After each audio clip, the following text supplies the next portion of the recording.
Love this podcast? Support it and sponsor today. Simply head to ozcastnetwork.com for details. It's The In Show, Australia's only show dedicated to innovation from Adelaide, Australia and across the globe. It's David Grice and Troy Sincock. It's the In Show podcast, and being a Tuesday means we're going to bat up the final interview for you of the year. And looking back over the past year, David, we've had the opportunity to speak to some extraordinary people. Oh, absolutely. And by far, I think my favourite's been Maya Moalim, from Sky and Space Global, talking about his life as an Israeli fighter pilot and having to put his body through 9Gs and we actually did happen to touch on the fact that he makes microsatellites as well. Yeah, not only that, but he was involved in the Space Shuttle Columbia, and of course we all know that became a disaster, and he was there having to pick up the pieces, metaphorically and deal with the loss of lives in something that had been created that he was part of. It was an extraordinary story. Yeah, and Tania, tell us about Tania. You met her in Melbourne. Yeah, Tania is actually equally as extraordinary. When we sat down to speak to Maya, I think it was more fighter pilot. We knew he, was going to shoot some satellites up into space, and we thought, that's pretty cool. We've spoken to a lot of space people, and then the story just came out. Very similar with Tania. What happened was I went to a radio conference, and she just happened to be the keynote speaker, and I'm like, I don't know who this person is. I'll just sit through this, and then eventually the conference will begin. And it just ended up being one of those speeches where I was like, wow, this woman is extremely dynamic. And honestly, that was only the tip of the iceberg. I had no idea the depth of character and what she's involved in. Isn't it extraordinary that, the amount of people that we've spoken to over the last, half a year, they're often not these one-trick ponies. You might think they are, and then you actually find out about their lives, and they've got lots going on. Yeah, absolutely incredible. I actually love the fact that there is more to the story than meets the eye. Yeah, well, that's certainly the case for Tania. She's a soprano. She's the founder of Charities, The Song Room, and Creativity Australia's With One Voice. And she did this amazing TED Talk entitled How Singing Together Changes the Brain. That sparked all sorts of global interest. But what I thought was most exciting was that Tania's grandmother was a real trailblazer. And I asked her whether that led her on the pathway to becoming an innovator. Oh, yeah, definitely. I think for a few reasons. One is, she was the inventor of the original foldable umbrella in Vienna in 1929. And for a woman to do that in that era was, pretty amazing. And she was not an engineer. And it's fascinating just to see how she tried and failed so many times before succeeding with her innovation, which was patented the flirt. Which is a really cute name for a little umbrella, I think. So her innovation and prototypes and her working notes reside in the Duldig studio in Melbourne East. But unfortunately, due to the Nazis coming into Vienna 10 years after her invention, my family being Jewish, it was really through her ingenuity as well and her strategic foresight or her creative vision, I guess, that she was able to save her own life and my grandfather's life and the life of my mum, who was only 3 months old at the time, to escape to Switzerland, where most of the rest of the family perished at the hands of the Nazis. So, of course, I should be very wealthy, and but I'm not. But that's okay, because she ended up having to sell her patent to the Germans who approached her, But I guess the other reason why I think that her spirit lives on in me is that because my family has gone through such a difficult time, and of course, many people listening out here, a lot of our families and us, we've gone through lots of different hardships, and we have a lot of incredible stories. But when you think about, losing everything, and then they got to Switzerland, then they fled to Singapore. They actually managed to escape Singapore just before it fell. Then they ended up in northern Victoria, and Tatura as enemy aliens. Took them 2 more years to get out in the community. To restart your life with nothing when you come from this incredibly rich cultural community, it's just like, wow, it is an amazing achievement when you look at any migrants, or refugees who manage to just start from the ashes of, with nothing, and to rebuild their lives. So I think that my grandmother did teach me a lot about resilience, and my grandparents and my parents, my father was also a Holocaust survivor. And so I suppose we're used to being knocked down and having to pick ourselves up again, and we're used to concepts around failure as well. So, I like to think of the word fail as first attempt in learning. And my grandmother, you can see as she invents the foldable umbrella, you can see her working notes, and she's saying, well, today I tried this and didn't work, tomorrow I'm going to try this. So she never gives up, you know, Yep. and she just sees it as another little step on the pathway.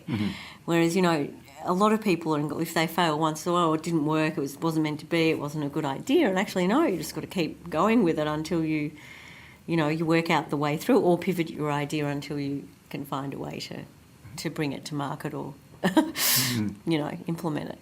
Isn't that extraordinary to think how many, amazing ideas have probably been lost over time for exactly that thinking? Yeah, I mean, when you think about it, but then also how many incredible ideas have been generated by just, that imagine if, like, what happened with my grandmother. I mean, I'm assuming that everyone knows this, but of course they don't, is that, her and my grandfather used to go on their dates. So they met and fell in love at the studio of Anton Hanak, who was a contemporary of Egon Schiele and Gustav Klimt in 1920s in Vienna. And as young Polish artist emigres, they met and fell in love. And on their dates, they'd go to the museum or the art gallery, and my grandmother would take this big clunky umbrella along. And one day, she said to my grandfather, what if I was to create a little umbrella fit in a handbag? Let's keep this a secret, and she went round all the lampshade shops in Vienna collecting the parts and keeping her secret for many months, trying and failing. And I think it's that question, though, what if, imagine if, like, you've just got to go beyond, and, if you think that something's missing right now that could be a really handy thing that people might use, well, you might be on the cusp of a new invention. And I guess then the secret is to get enough people around you not to be so secretive that you try and do everything on your own. Mm-hmm. I mean, I think the fact that she had my grandfather, then probably her sister, who was also very innovative, meant that they were probably the three of them able to establish this brains trust. Yep. That they were able to come up with this incredible invention. But yeah, a lot of people give up along the way. I've seen, certainly in my, number of decades, I set up 2 charities and countless creative, innovative and entertainment and arts enterprises, and I've seen a lot of people who've got a lot of talent wanting to do certain things and just not following through enough to really make their ideas hit the ground. And I pretty much don't recruit anyone unless they can tell me, about numerous of their failures. Yeah. If they haven't been through the school of hard knocks, forget it. I don't think they're going to be able to hack it. Yeah, no, I really get it. I think, you take a look at what you've achieved on paper, and you just seem to be one of these people that's an overachiever, but you look at it and go, how is it possible for one human being to hang all this together simultaneously? You touched on, other people being needed to realise ideas. It's very clear that, no one person, there might be a front person for all these amazing innovations we've seen throughout the years. Often there's people behind them. What is it, specifically that you think that you really bring to all these projects that you have? And is there clearly a bit that you have missing that you always need for the projects? Yeah, so I think what I bring is incredible determination and drive, and I can really see the end of the project. So I can see how something could look well before it is even started. So, for example, with the Creative Innovation Conference, I'd seen the TED Talks and I thought they were good, but they didn't really necessarily fit the mark for organisations and government and others wanting to really foster innovation in a more of a business sense. TED Talks are fantastic if you're looking for eclectic, out-of-the-box ideas across all sectors, but I thought, well, wouldn't it be interesting to create a conference that had some of the features of TED, e.g. the short sort of keynotes, but that had much more of an interactive element that was really focused on business innovation, technology and the intersection of those. And I somehow was able to, and this has happened with a lot of my projects, where something will just suddenly come into my mind. It could be a song, the lyrics of a song that's just there, or in this case it was like I saw the venue, I saw the speakers on stage, I saw some of the partners that we might have. Whereas a lot of people would go, oh, let's do, a risk analysis, right? And so, you get that sort of analysis paralysis. You just get so caught up in like what could go wrong that you actually never really get going out of the gate. So I think in my case, I'm sort of like reverse engineering things. So I see the end, I see how it could be, like at the moment with our With One Voice choirs and our Creativity Australia social inclusion charity programs, I can see that our social franchise could have, outlets, that people in communities all around Australia, indeed globally, could be starting With One Voice programs. In fact, I just got off the phone from an interfaith minister in Harlem in New York City who wants to start a With One Voice program there. Right. So it's when you stop limiting yourself, I think, and you stop thinking small and you start going, actually, anything's possible. Like, let's not limit ourselves, and definitely let's ask for permission later. Because I find it really frustrating when I work with people who are very limited by rules. I'm not saying that I break a lot of rules. I don't mean that, but I mean you don't want to. If you do everything within the confines of how things have always been done, you'll never find that sort of creative abrasion, that intersection where something could be invented, I think. Yes. And so, I think that's what I bring, a credible drive, huge network, that sort of thing. Run a network across different areas of business, government, creativity, technology, the arts, and the social sector. What I don't do, the sorts of people that I love to find and work with are people who can keep up with me, number one. That's pretty important. Who are can-do people and who can sort of implement, who can implement what I'm seeing and put it into some types of systems and processes that we can then create and then we can improve over time. So I like working with people who are pretty operational. Though I have a high attention to detail as well, but can't do everything. So, so I need to work with people who are good at implementation, operation of the details, so that we can create systems behind what we're delivering, so that we're not wasting a lot of time and productivity by having to reinvent all the time. I see in a lot of people's work, by and large, I see people sort of writing the same sort of cover notes and the same sort of plans from scratch, which actually, if they looked in the system, were already there. In any organisation, actually.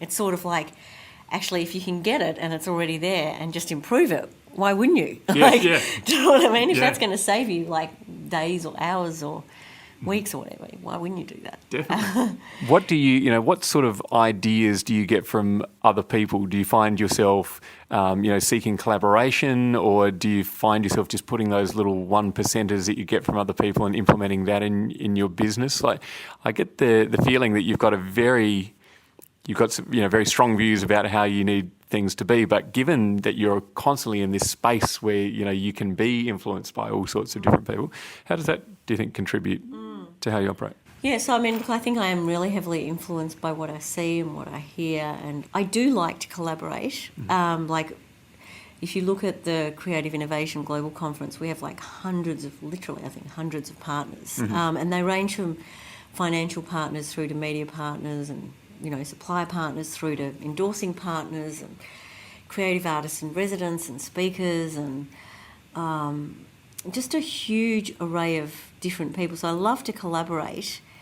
I guess, I don't think I think anyone would acknowledge that I wouldn't make a good employee. So, I think I gave up. I think my first and only job working for someone else was for Ellen's Music when I was in my teens, behind the music cash register sort of thing. And that didn't last too long. So ever since then, I have fundamentally, run my own businesses, tennis coaching business, singing, teaching businesses early on, and then, of course, leading into my group Potpourri 30 years ago, and then the Song Room, the charity I founded 19 years ago, and this new charity, Creativity Australia, the conference, all my own sort of keynote and my CDs that I produce as well. So, I don't like to be stifled by process. So I like to work with people that are agile, that can move fast and with me, and I find that really exciting, and I think they do too. And but if you're nudging up against the wrong sort of personality set, it can be very uncomfortable, and that's happened to me more occasions than I like to think about, really, where, you know, the way I work certainly doesn't suit, I don't think it suits most people. But for the people who it does suit, you know, there's people that I've been working with for, in some cases, for decades, that just get me and love it and love making stuff happen. And I think that's probably like any entrepreneur. You've got to also, one of the things that I really learned, you know, and I guess it was just one of those hard lessons, is that you just can't be liked by all of the people all the time.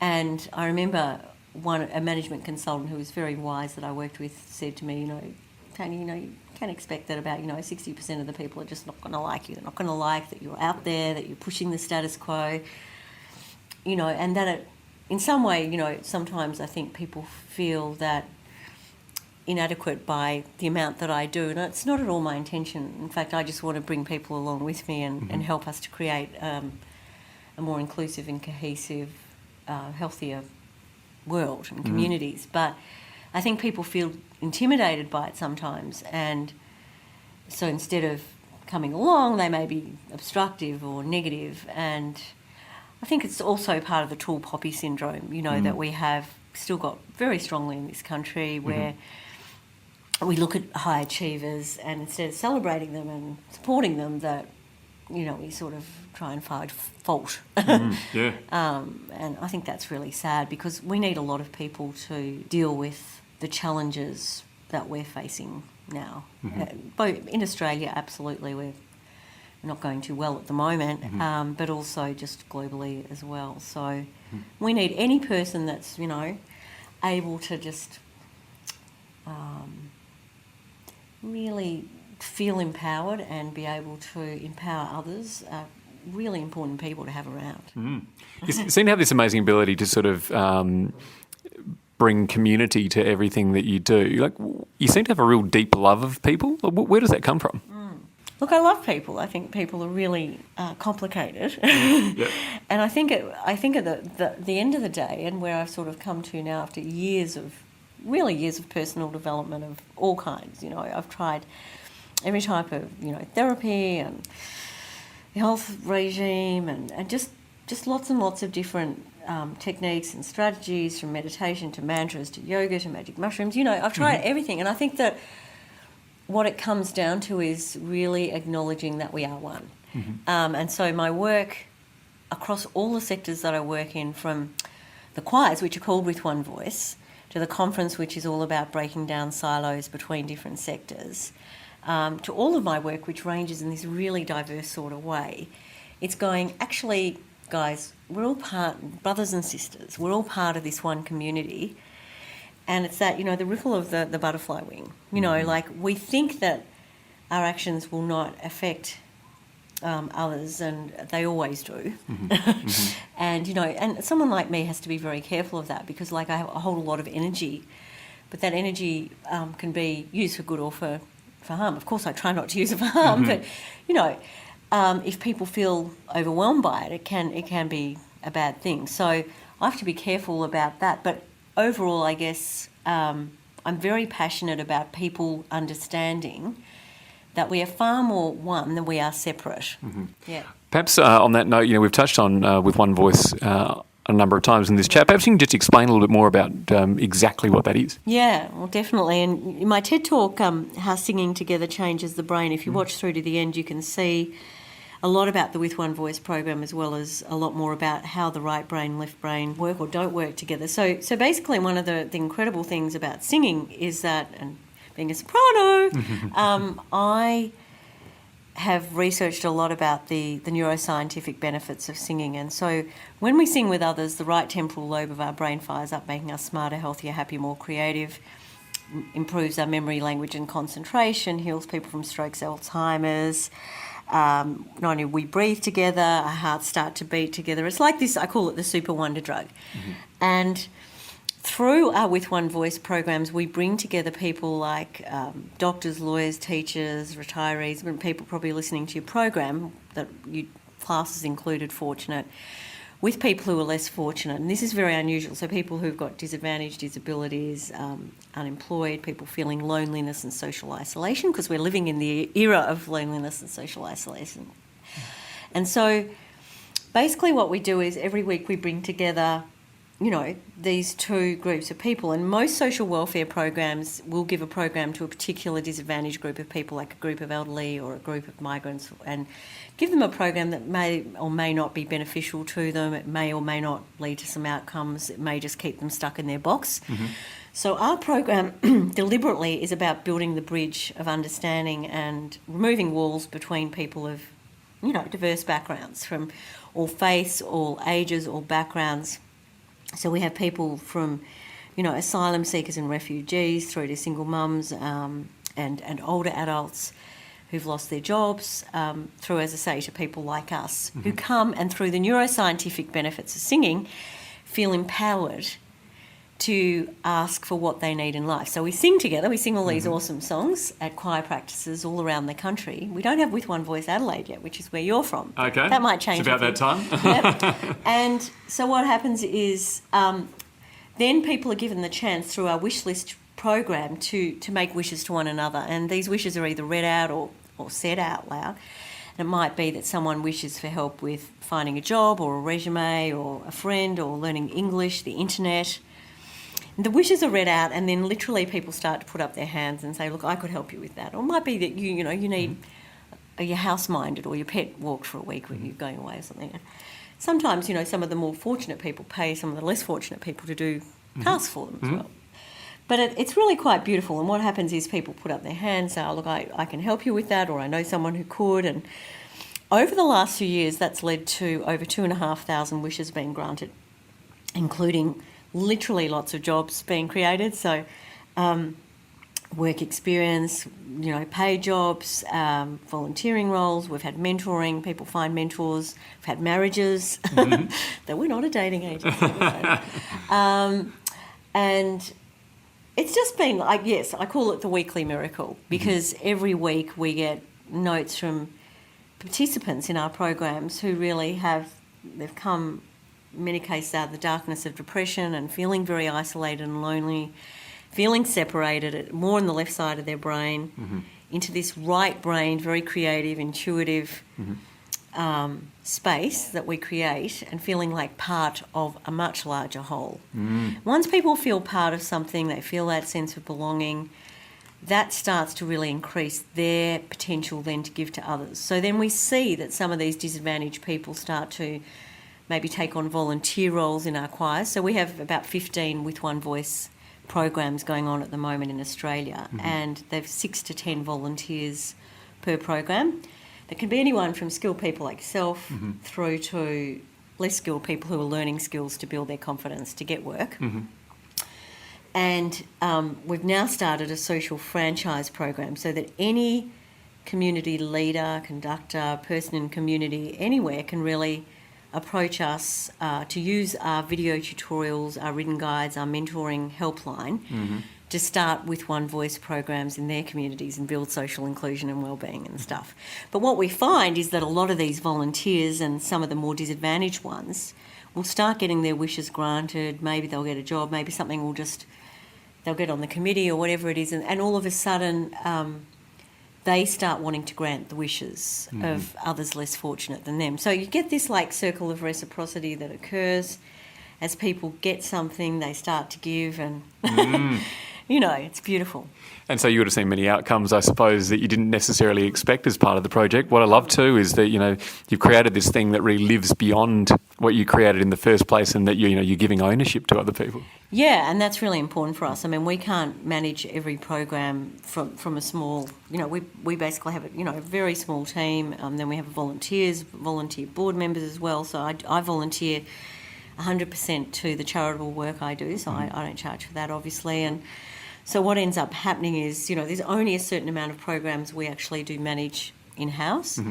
And by and large, what we do is we upskill everyone from community leaders and conductors through to service providers like old people's facilities or aged care homes, hospitals, universities and others who want to create social inclusion choirs. For example, at Benetas, which is where we have one of our programs, instead of it just being for the residents of the old people's home, which is what most of their programs are for, the program is actually for their residents, the staff, the residents' families, and then members of the community. Great. And it's just beautiful. And in fact, what happens at some of the performance, so we have sometimes big performances in central venues with all our choirs. Well, with some of these residents, they obviously can't leave the residency, but some of the staff come, or their families, and then they sing to them via live stream, and they're singing live, beamed into the concert venue, which is quite lovely. So you get this nice sort of connection that happens through technology, but frankly, I don't think anything replaces that feeling of, we are social animals and we want to connect with other human beings. And basically I love people.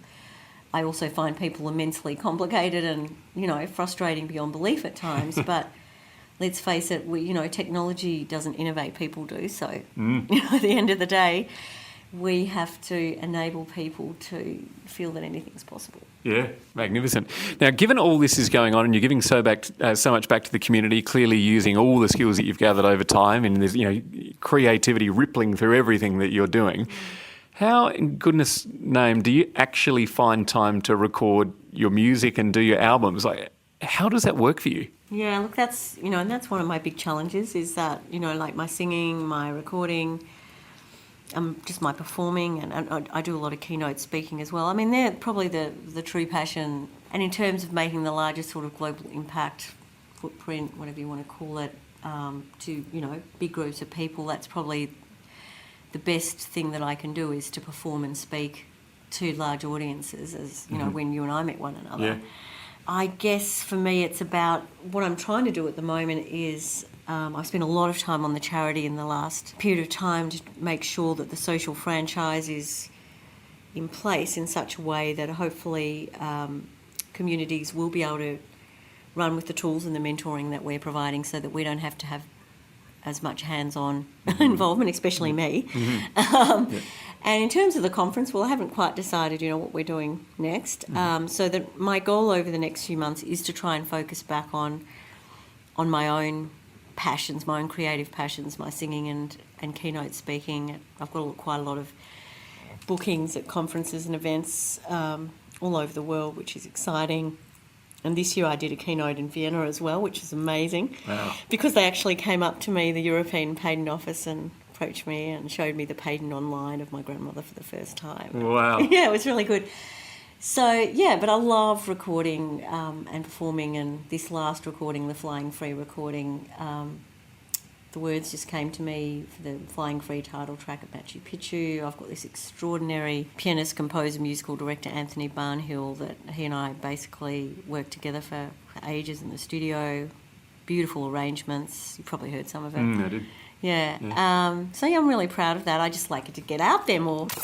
That was Tania De Jong. She's a soprano and the founder of charities The Song Room and Creativity Australia's With One Voice. You've got to check out her TED Talk if you haven't seen it already, How Singing Together Changes the Brain. And tomorrow, David, we're going to find out what is in. Yeah, I love this segment. It's really where we find out from these amazing people that we've been interviewing over the course of the year this year, and we find out exactly what they're seeing as the future. And I love what we're starting to uncover. So often we find that it's, in the industry they're already working, they've got this curiosity, but sometimes it takes you by surprise. What they're most excited about is something that they're just not attached to at all. Yeah, I love that. And, just even talking to people that are doing implants in cows and subdermal implants in their bodies and all these sorts of things, and they come out with this flying car or something like that, just completely bamboozles you, but at the same time it's so interesting. Yeah, the world of innovation seems to have no bounds, and tomorrow we'll find out what's in on the In Show podcast. The In Show Interview, brought to you by Adelaide Smart City Studio. Subscribe to the In Show podcast on iTunes. A Dave and the Beanstalk production.